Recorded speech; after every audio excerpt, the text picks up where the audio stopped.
querida igreja, meus queridos colegas de 50 anos atrás, estas avenidas, esses prédios, alguns deles que já foram maquiados, nos viram mais jovens. Prazer estar aqui com esse grupo e com essa igreja. Eu afirmo o meu sentimento de pesar da minha família pela perda da professora Edith. Amigos da vida, de muitos anos. Muito bem.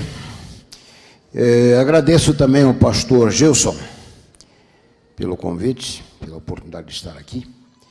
Eu tenho dito nas minhas classes aos estudantes de teologia de que grandes pastores fazem grandes igrejas.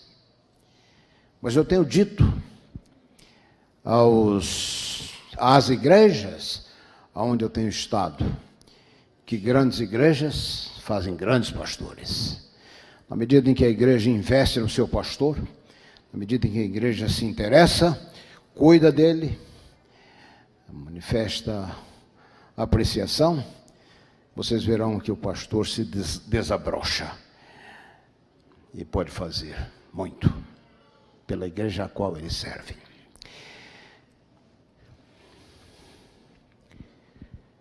Cinismo é a marca da sociedade ocidental.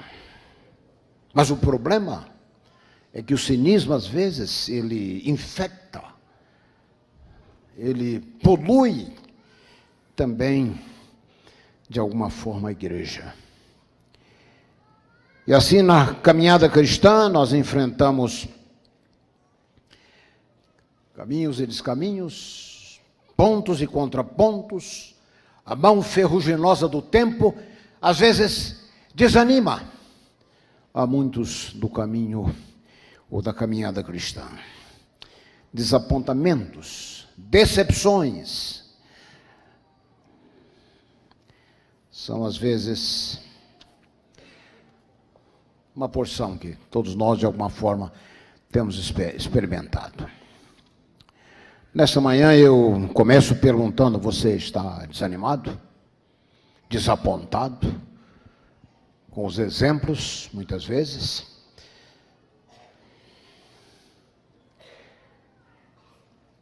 Quando isso pode não ser pessoal, é pelo menos pela observação.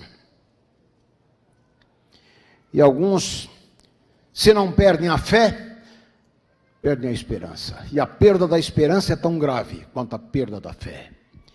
Assim que nessa manhã eu reafirmo o meu título: preserva a fé. E eu diria que digo que a nossa fé pode ser mantida, mas alguns estão se perguntando como manter a fé nas circunstâncias hostis nas quais você vive como igreja.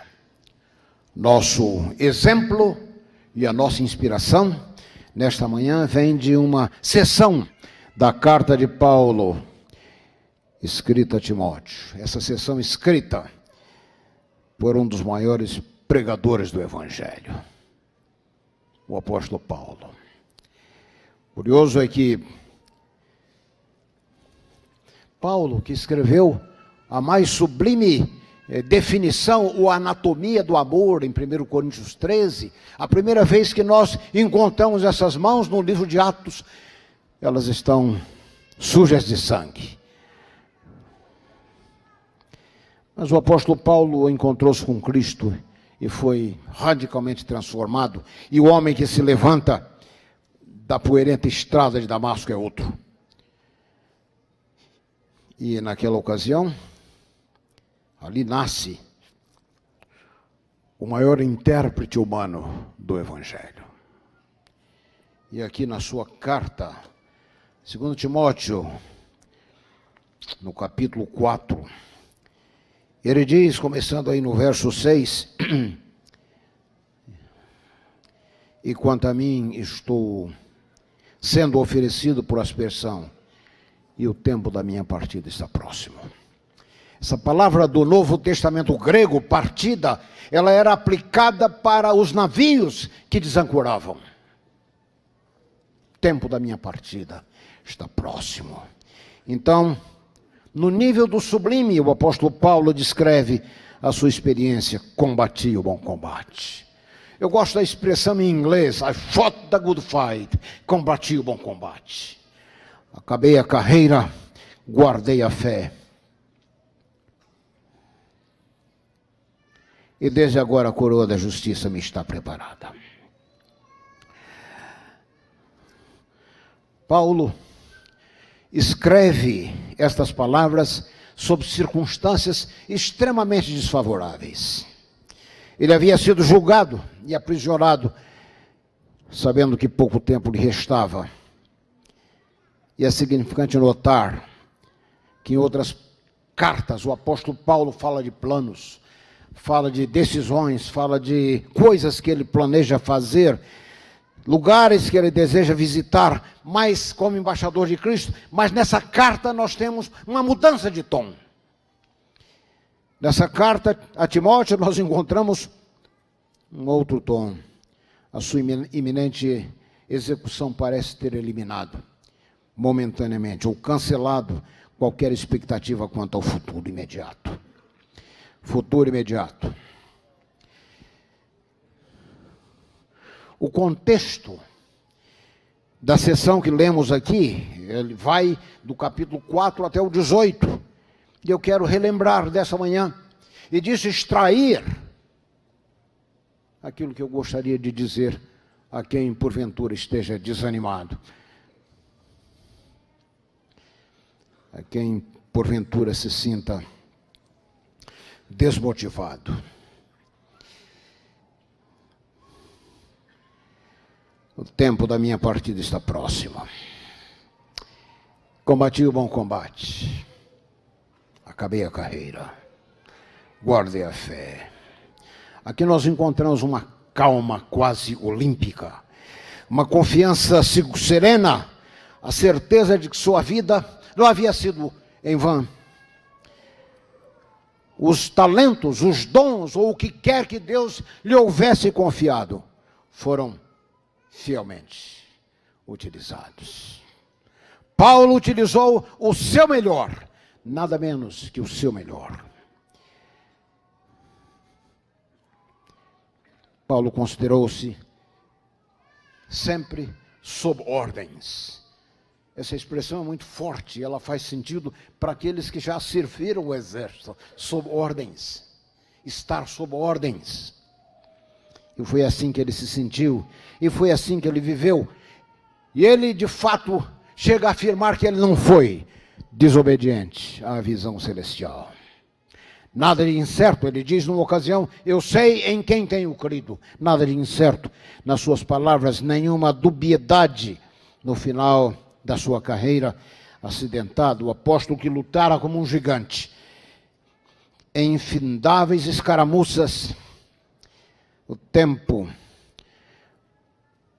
da minha partida está próximo. Do corredor da morte. Essa epístola é considerada por intérpretes como sendo o canto do cisne. Paulo examina as memórias, investiga os porões da sua trajetória desde o seu chamado, quando ele havia se levantado cego da estrada de Damasco. Combati o bom combate, acabei a carreira, guardei a fé. Metáforas que são extraídas do mundo olímpico dos seus dias. Ele nos lembra que a carreira não está ganha até que a linha de chegada seja cruzada. Guardei a fé. Esse é o extraordinário testemunho de Paulo, que assume maiores proporções quando nós observamos os versos que seguem. Nas linhas seguintes, Paulo menciona o desalentador fracasso de alguns dos seus companheiros. Disse ele: Demas me desamparou, amando o presente século verso 10 do capítulo 4. Demas me desamparou, me abandonou, amando o presente século, mais que ao Senhor. Alexandre, diz ele ainda, no verso seguinte,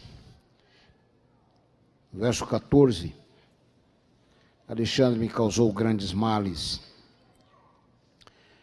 E mais ainda, ele diz que toda a igreja de Roma me negligenciou. Nas escuras horas que antecedem a sua execução, ele disse: ninguém me assistiu. Paulo está escrevendo a um amigo, um companheiro de 2 jornadas missionárias. Leia o relatório final em 2 Timóteo, capítulo 4, verso 9 em diante. Ele está aprisionado numa escura cela mamertina, úmida, desamparado, ameaçado de maiores sofrimentos com a aproximação do inverno, falta de material de leitura, falta de um mínimo de conforto, ferido pelas ações de 2 cobreiros e pelo abandono de toda a igreja. Contudo, mesmo assim, ele diz: guardei a fé. Guardei a fé.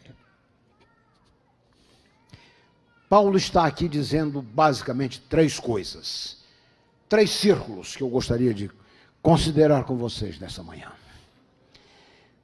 Paulo, em primeiro lugar, está nos dizendo que nós podemos guardar a fé a despeito, apesar dos desencantos, das desilusões da vida cristã. Paulo havia experimentado amargos desapontamentos. Não termina os seus dias como um aposentado com todas as medidas e provisões tomadas, as garantias para conforto e segurança na velhice. Ao contrário, nós o encontramos num canto de uma cela escura e fria. Mas certamente Paulo havia se lembrado de que Cristo havia lhe dito de quanto ele deveria sofrer por causa do seu nome. Ao longo da sua vida, houve experiências que poderiam ser descritas apenas como trágicas. Em Atos 16, nós encontramos o apóstolo Paulo e Silas aprisionados, espancados, acorrentados a um tronco. Eles poderiam ter reagido de forma diferente. Poderiam ter reagido em amargura, em queixas, se tornado hostis, mas eles guardaram a fé. Cantavam glórias a Deus no meio da noite, e o Senhor aproveitou a tragédia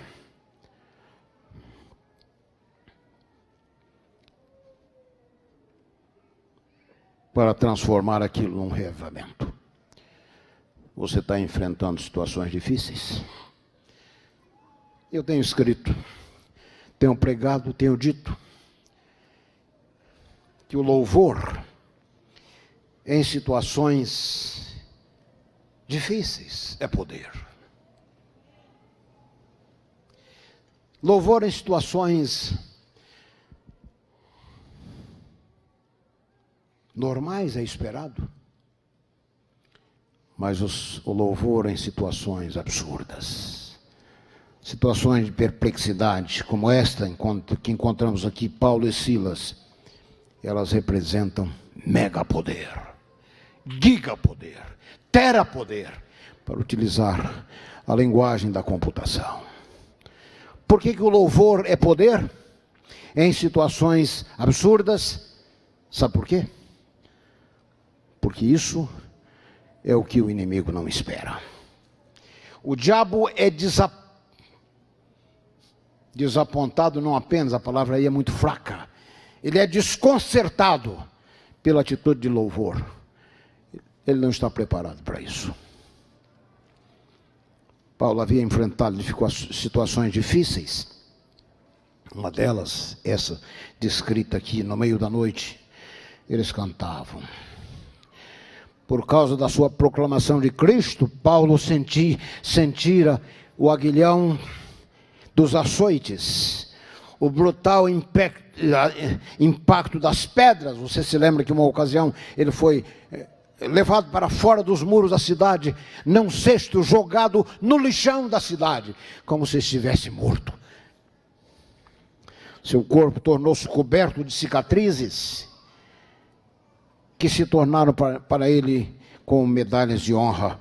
Paulo se refere a elas como as marcas do Senhor Jesus no meu corpo. Apesar das circunstâncias desfavoráveis, ele guardou a fé.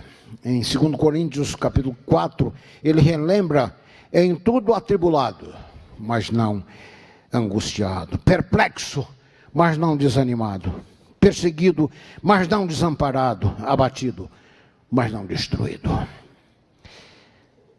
Paulo não sofreu apenas o desapontamento dos eventos, mas talvez, pior ainda, o desapontamento causado por pessoas, amigos em quem ele pensou poder confiar, que o desampararam e lhe causaram grandes danos. Paulo constatou a verdade de que irmãos às vezes traem irmãos. Demas, no verso 10, Demas me desamparou. Aqui nesse texto ele se refere a Demas. Demas me desamparou, amando o presente século. Paulo refere-se a Demas em algumas outras cartas. Por exemplo, em Colossenses capítulo 4, verso 14, ele envia saudações a Demas, o que indica que Demas fazia parte do seu círculo íntimo de amizade e trabalho.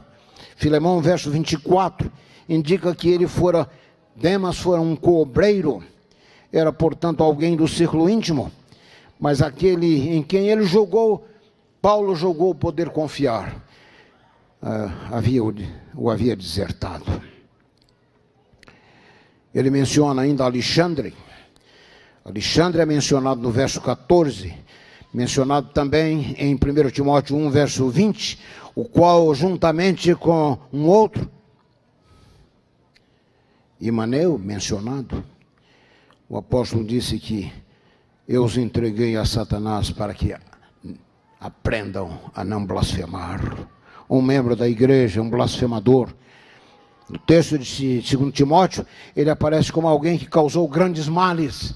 Intérpretes sugerem que Alexandre tenha acusado ou feito acusações falsas contra Paulo perante o império, acelerando a sua execução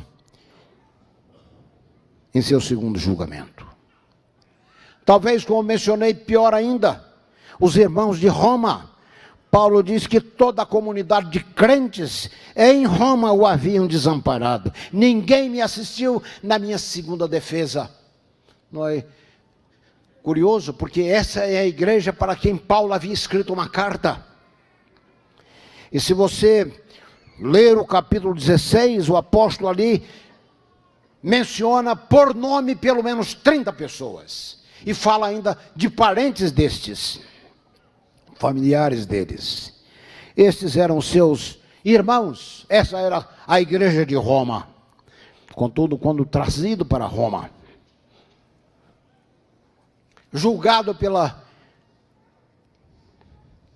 pelo Império Romano, julgado por crer aquilo que estas mesmas pessoas criam, ninguém compareceu, provavelmente intimidados, amedrontados,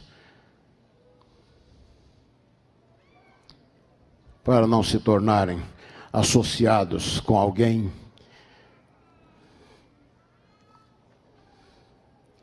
que recebia do império as acusações atribuídas a Paulo. Todos nós sabemos de que nada é mais confortante do que a presença de um amigo em crises, em momentos de crise. Nada mais confortador do que a presença de um amigo em horas escuras, desfavoráveis. Saber que você não está sozinho. Alguém que lhe estenda a mão nestas circunstâncias.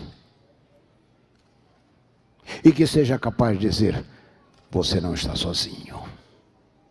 Você não está sozinha. A minha esposa foi enfermeira em um centro de traumas na área de Washington por muitos anos, por mais de 20 anos. E ela dizia que ter visto pessoas idosas morrerem. E ela dizia, de mãos trêmulas, se agitando no ar, como se estivessem buscando uma outra mão, um filho, um parente, um amigo, uma filha, pessoas que morrem sozinhas. Juscelino Kubitschek, o grande estadista brasileiro, dizia ser fácil ter amigos nos dias do céu azul. Difícil é senti-los, dizia Kubitschek. Difícil é senti-los ao seu lado nos dias tempestuosos e frios, quando a cruz já pesa sobre o seu corpo caído. O apóstolo Paulo não teve o conforto dos irmãos de Roma. Segundo ele, todos me desampararam, me abandonaram. Pergunta como você reagiria a tais deslealdades. Como é que você se comportaria? Veja como o apóstolo se comporta. Nenhum sentimento de reação, nenhum sentimento ou atitude de revanchismo, nenhuma palavra contra Demas, nenhuma palavra de revanche contra Alexandre. Que o Senhor lhe pague. Acerca da igreja de Roma, que o havia desamparado, vemos no verso 17, ele diz que isto não lhe seja imputado. O apóstolo se eleva acima das ofensas e está aqui praticando aquilo que ele havia ensinado naquela carta aos Romanos, quando no capítulo 12, verso 17 a 19, ele disse: a ninguém pagueis mal por mal, não vos vingueis a vós mesmos, porque a vingança pertence ao Senhor. Amigos, Paulo está aqui dizendo que você pode manter a fé apesar dos Demas encontrados na igreja. Ele está dizendo que você pode manter a fé apesar dos Alexandres que você conhece. Ele está dizendo que você pode manter a fé apesar dos indiferentes. Mas Paulo está dizendo uma outra coisa. Se por um lado você pode preservar a fé, apesar dos Demas, dos Alexandres e dos indiferentes, ele está dizendo algo mais. Ele está dizendo que você pode preservar a fé em associação com aqueles que não lhe desapontam.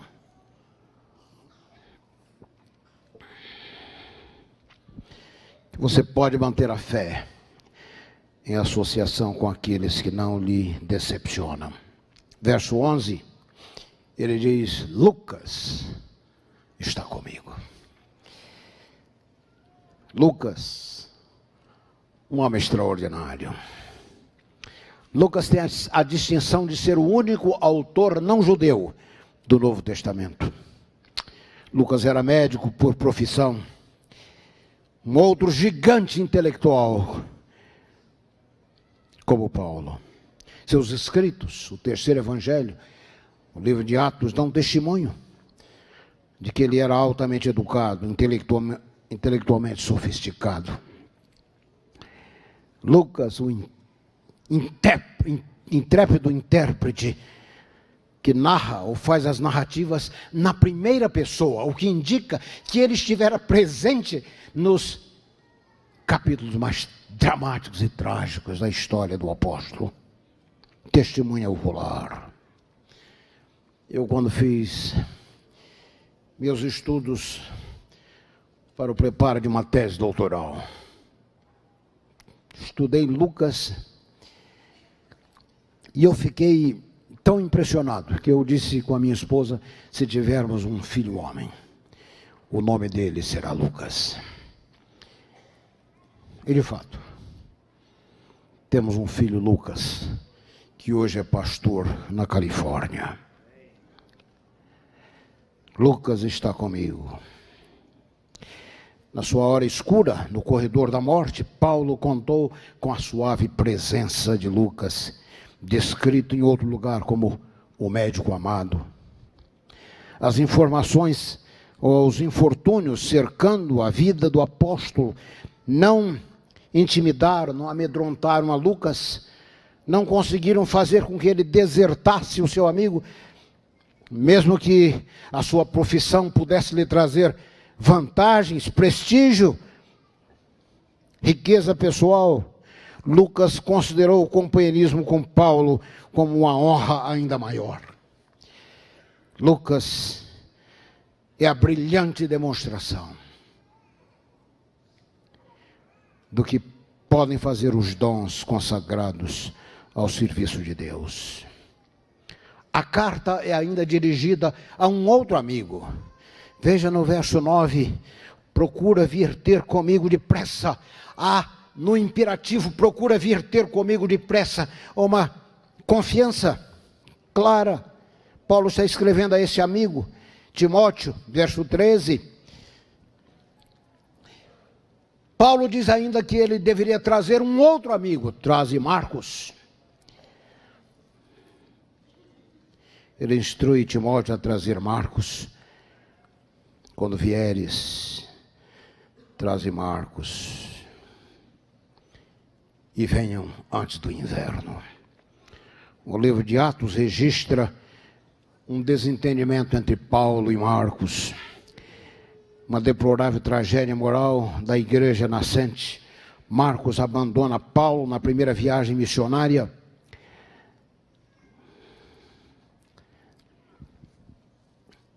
Segundo Atos 13,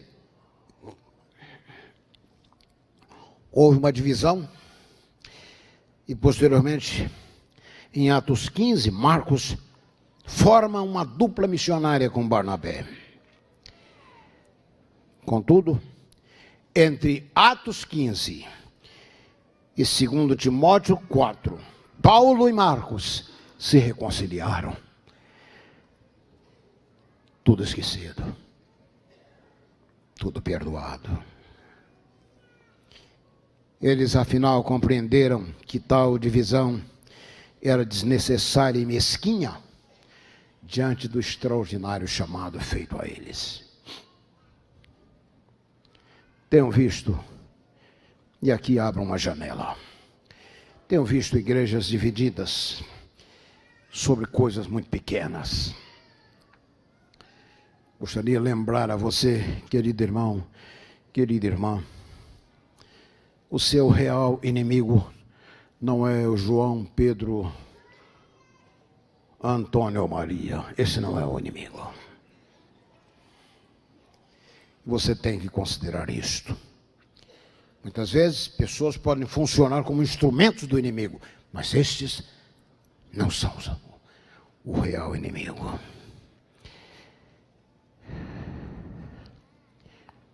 Venha antes do inverno. Há aqui um imperativo. O inverno tornaria qualquer viagem impossível no Mediterrâneo. Paulo provavelmente não sobreviveu àquele inverno. Mas antes que o inverno se tornasse um obstáculo, Timóteo e Marcos chegaram para assistir e confortar o veterano apóstolo da cruz. A essa altura, Paulo já podia ter perto dos 70 anos.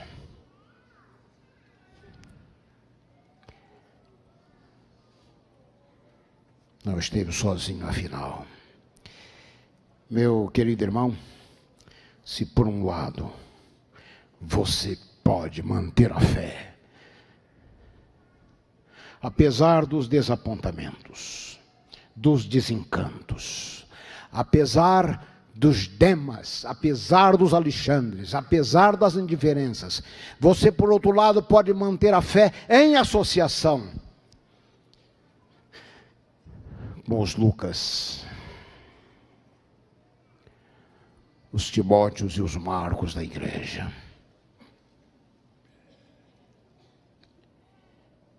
Mas Paulo está nos dizendo uma terceira verdade, ainda muito mais gloriosa, porque afinal ele disse no verso 17: o Senhor me assistiu e me fortaleceu. Verso 18: o Senhor me livrará de toda a má obra e guardar-me-á para o seu reino celestial. Paulo não se tornou vítima dos dodóis, dos milindres, das hipersensibilidades tão comuns hoje, nessa era de pressa. Sua experiência passada não garantia a ele imunidade de sofrimentos, e ele entendia isso aí. Mas ele estava certo de que o Senhor estaria ao seu lado, fortalecendo-o a cada milha, a cada quilômetro, a cada centímetro do caminho. Fé para o apóstolo não era algo flutuando ao sabor do vento, como um tobogã.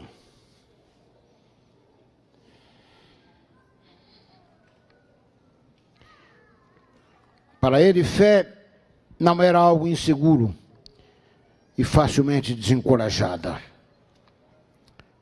Ele dissera, como mencionei antes, eu sei, noutra circunstância, em quem tenho crido.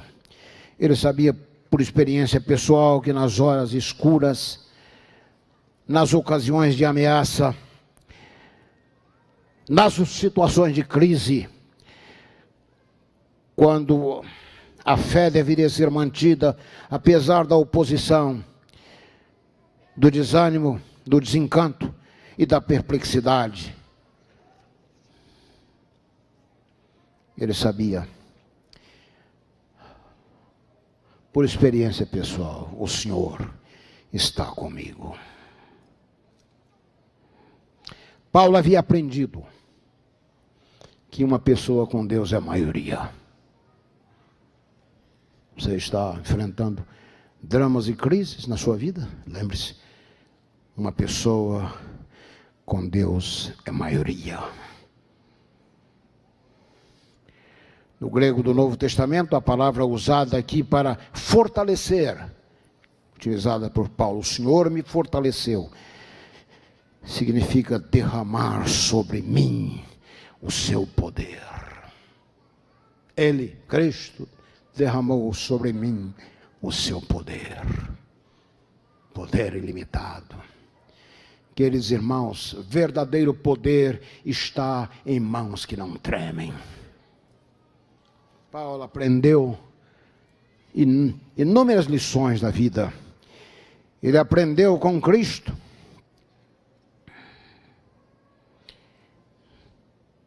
A não se deixar intimidar com a proximidade da morte, por exemplo.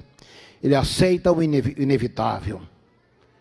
Ele aprendeu a ganhar perdendo, a subir descendo, a crescer diminuindo, a aparecer desaparecendo. Paulo aprendeu que a covardia pode perguntar, é seguro?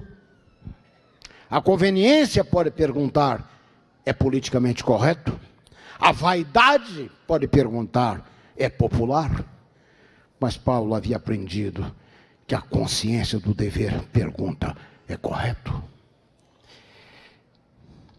Paulo aprendera, afinal, que é melhor chorar no tom do que sorrir desafinado. Ele derramou sobre mim o seu poder. Diga-me, irmão, aonde está o seu poder? Em alguma pessoa? Em algum líder? Em algum amigo? Alguém que você pensa ou pensou poder confiar? Note, a longo prazo, todo homem nos decepciona. A longo prazo, todo homem nos decepciona. E digo ainda mais, temos que aprender que os cristãos não seguem aos cristãos. E é por isso que alguns estão desanimados. Não aprenderam que os cristãos não seguem aos cristãos. Os cristãos seguem a Cristo. Muito simples, não é isso? Mas tão difícil de ser encarnado na experiência pessoal. Quando eu fui um jovem pastor, quando saí daqui, eu fui trabalhar, fui chamado para a Bahia. Aliás, eu terminei o curso de teologia, eu não tinha chamado.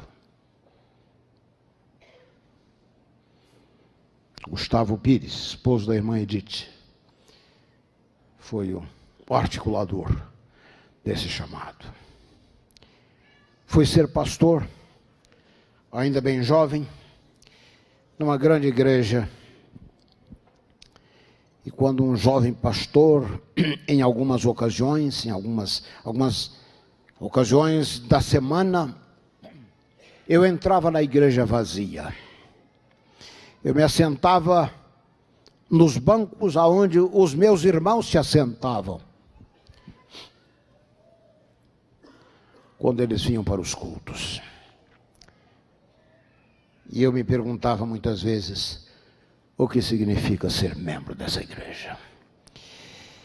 Eu pensava nas pessoas que vinham e ali se assentavam, e o rosto de muitas delas me vinham à mente. Eu estava consciente de que tínhamos ali cristãos desapontadores. Eu estava consciente de que nós tínhamos ali alguns Demas, alguns Alexandres, alguns indiferentes. Tem você visto os Demas, os Alexandres e os indiferentes na igreja?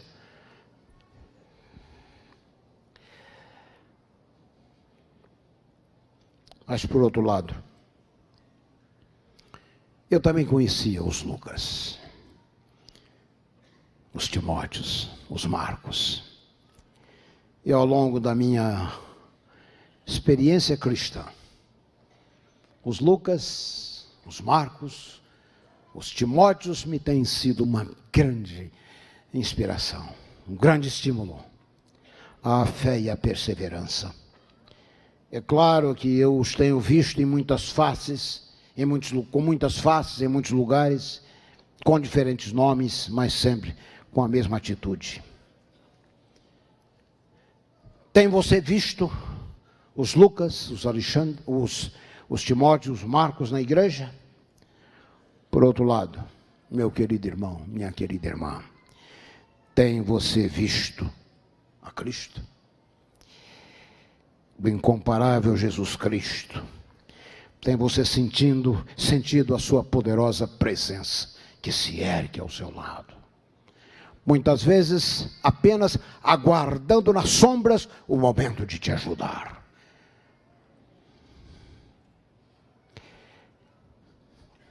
Gostaria de lembrar a você que Jesus Cristo é o mesmo.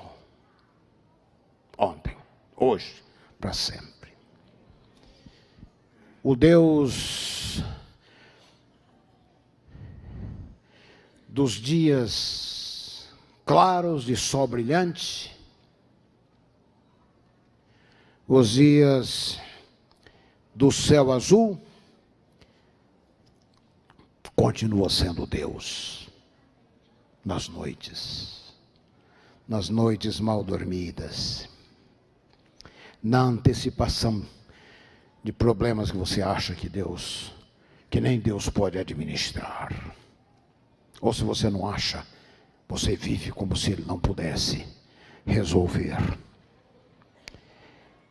Nos dias bons e nos dias maus, cara ou coroa, Ele prometeu estar com você. O Deus dos montes ou nos montes continua sendo Deus no vale ou nos vales. Ele jamais desapontará você. Ele estará ao seu lado, protegerá a sua cabeça nos dias maus. Aquele que habita no esconderijo do Altíssimo, à sombra do Onipotente descansará. Ele derramará sobre você o seu poder. E por causa dele você pode combater o bom combate, acabar a carreira e preservar a fé.